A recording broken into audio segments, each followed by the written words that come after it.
Hey guys, so let's start this with a game. Here I have 4 different swatches of 4 different paints, and one of them is the very known semi-precious or precious Lapis Lazuli. I want you to guess which one of these is the Lapis and which one is not. And also keep in mind which one is your favorite from all of these. I'll be posting a picture in the video, and I also want you to stick around. Maybe you will be surprised in the end of the video.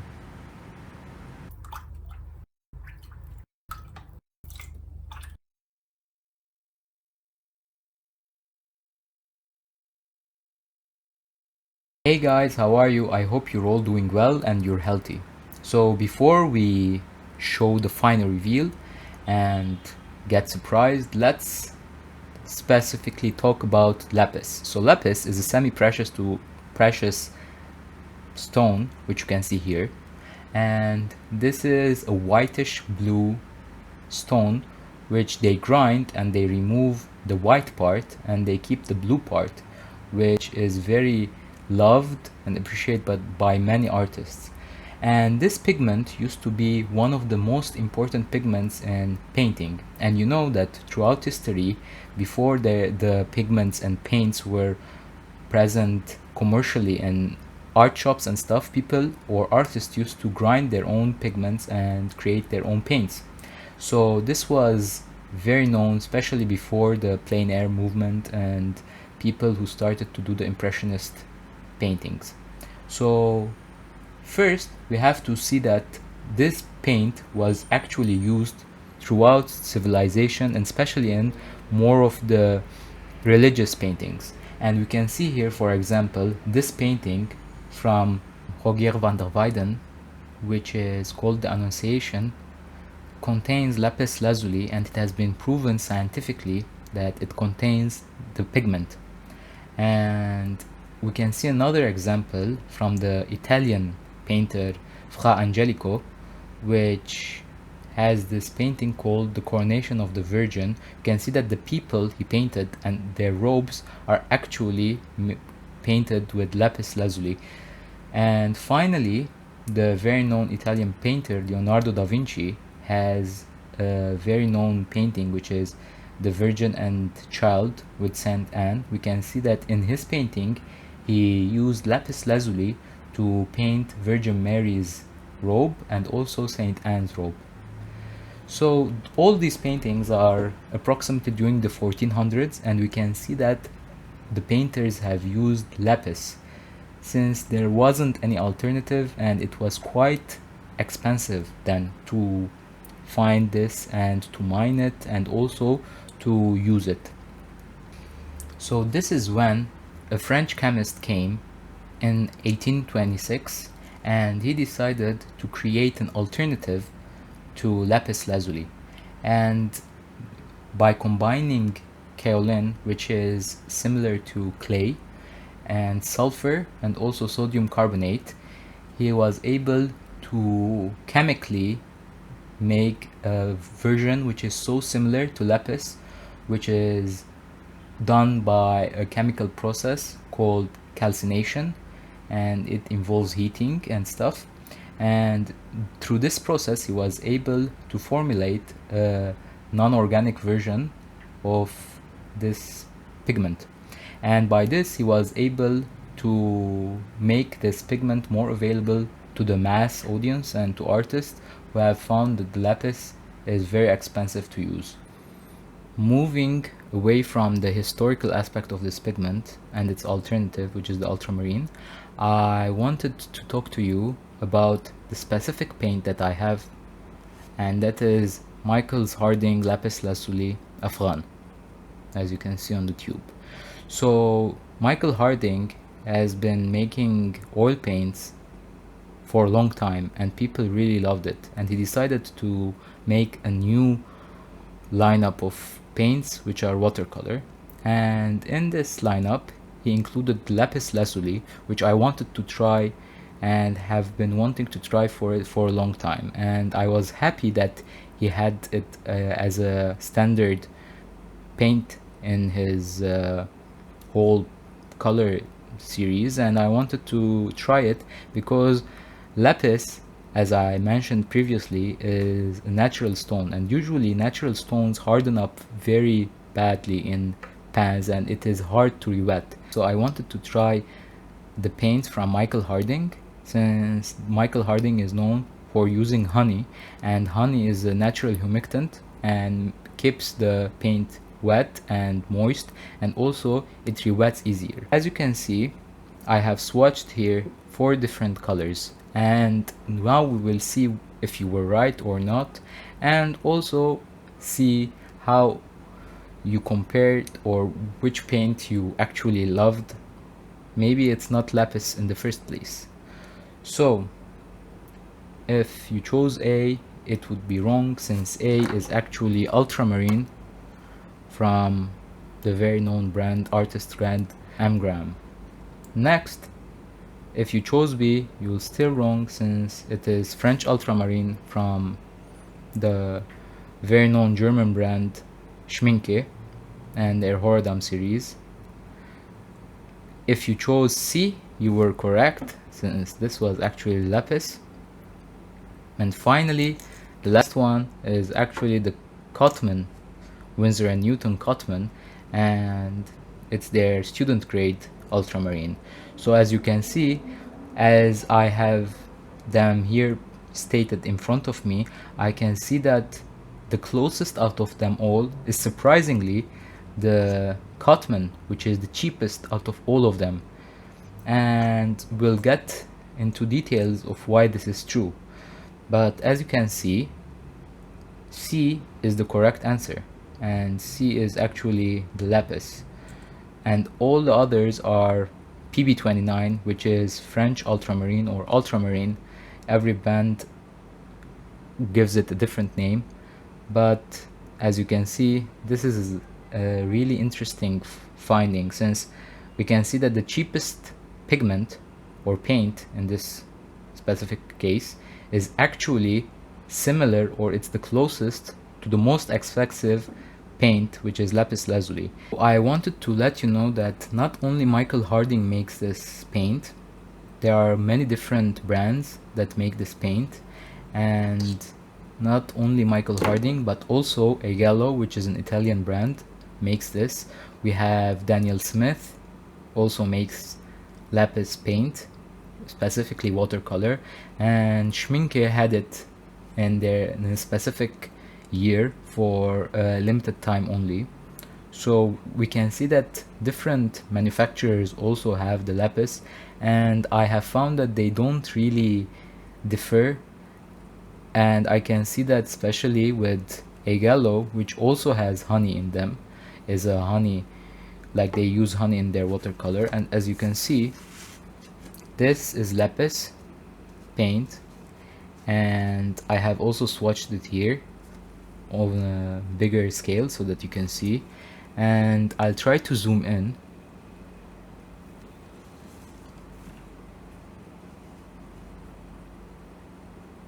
And you can see that the lapis is so close to, for example, the lapis that we have.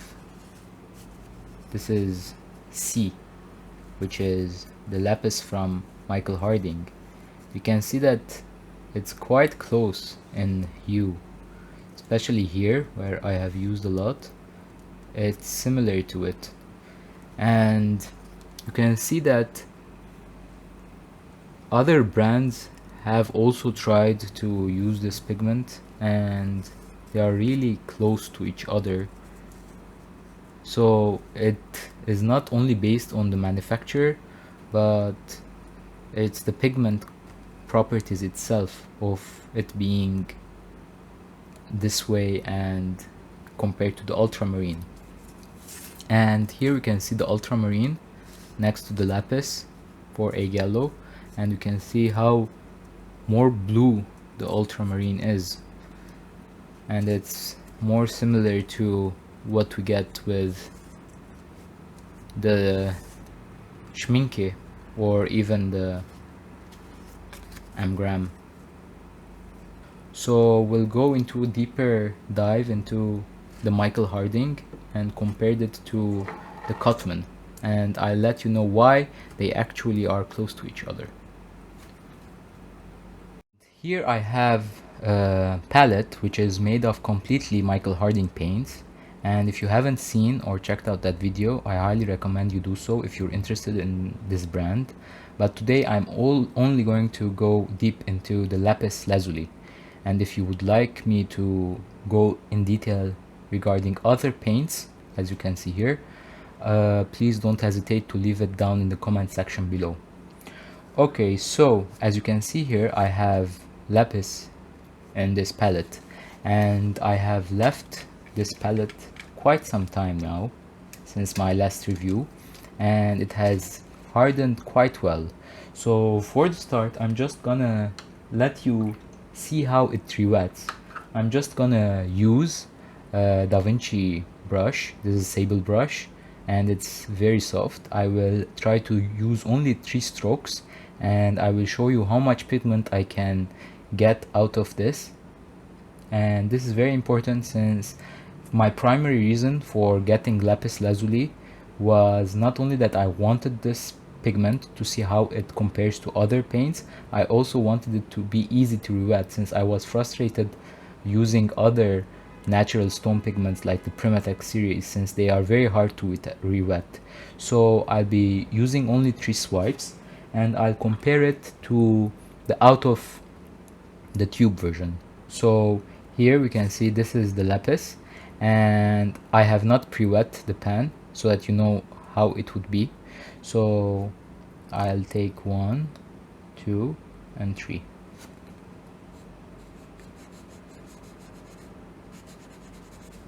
This is how much paint you would get, and it's quite generous for it being a stone pigment, since it's really easy to wet, since there is the honey, which is a very important key in this whole paint.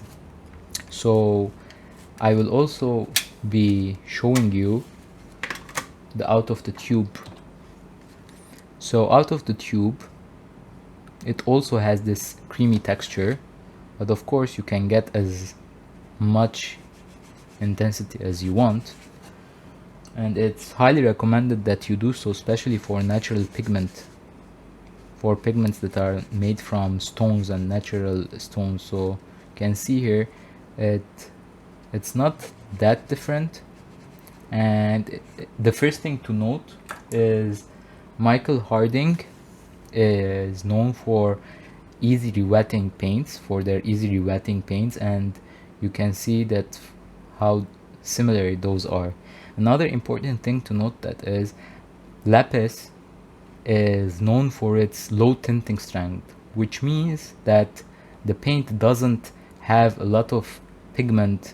If you use a lot of pigment, it won't tint the paper as much. So that's what low tinting means, compared to other very dark or highly tinting paints. For example, here we can see that the Queen Coral is really tinting. Again, if I use, for example, 1, 2, 3 swipes, you can see that I can remove a lot of paint, and similar to the Lapis, but also it's quite darker. I can go really dark, and this means its tinting ability is quite high compared to Lapis, which is similar to other natural stones, is quite low. Now let's also try wet and wet technique, so that you can see how this paint behaves in a more wet and wet scenario. This is the spreadability of the paint. I'm also going to try to show you how much it would mask, or how much opaque it is. It's quite transparent. Not only it's low in tinting strength, it's also quite transparent, as you can see here, even in its most concentrated form out of the tube. And that's why I'm using out of the tube, even though the pan is similar in characteristic. And finally, I'm going to show you how easy it is to remove from the paper, or its staining property. And you can see here I will do two versions. I will let one of them stay and dry on the paper, and the other one I'll remove it directly so that you can see how much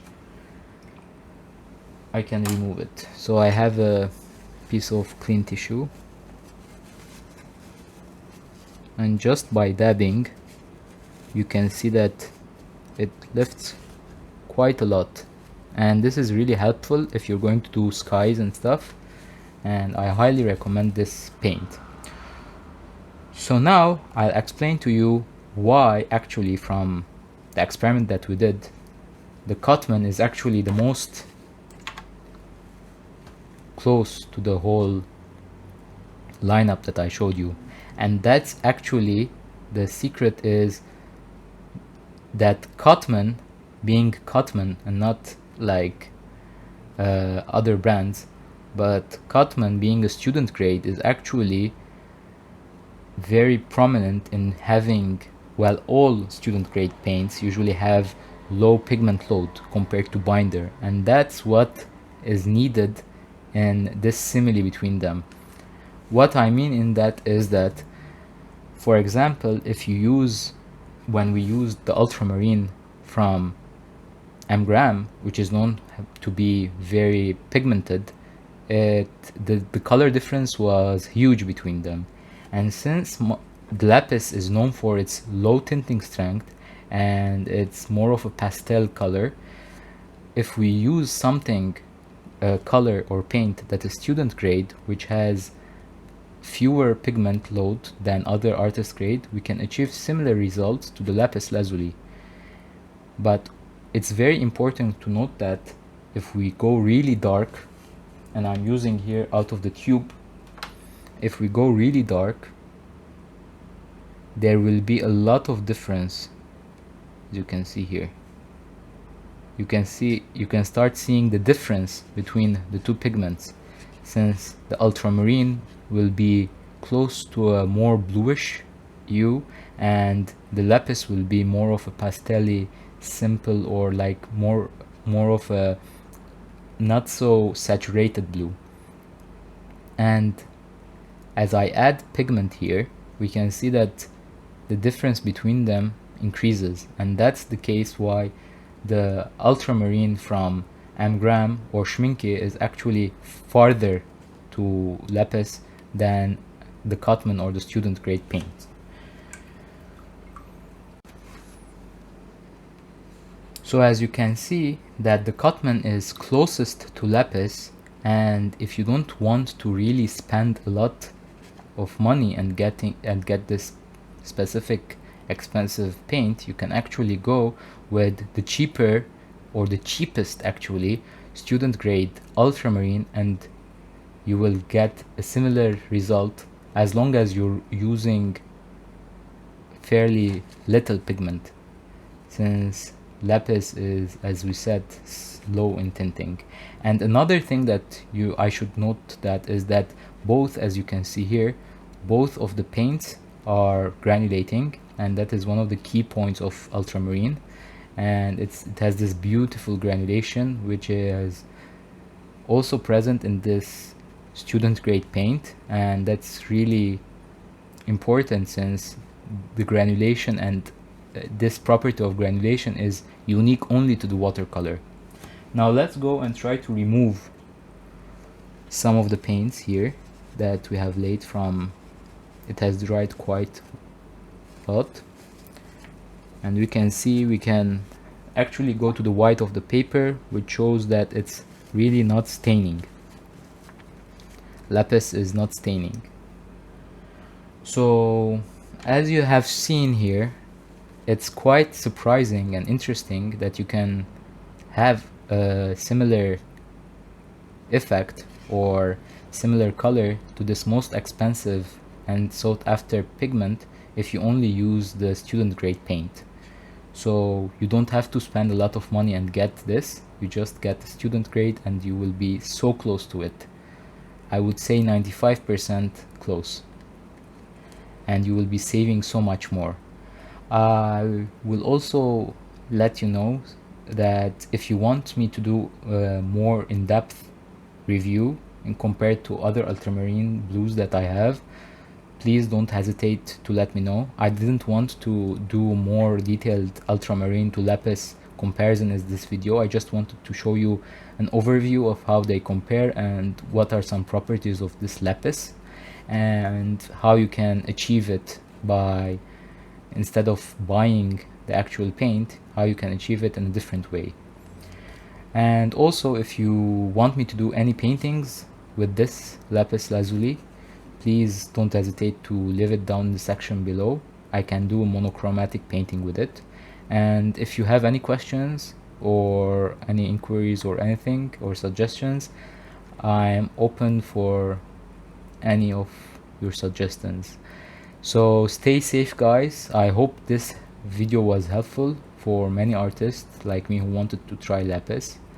I am really happy that I got this paint, but I didn't, the hype or the vibe was not as expected, since you can use other cheaper alternatives to lapis and still get the same result. And even the tinting strength is, as you can see here, with the with the student grade, is quite high, and you can have a very huge value range instead of a very small value range, as you can see here. So I hope you stay safe, guys. Let me know, please subscribe and like the video. You will be helping me a lot, and have a nice day, guys. Bye.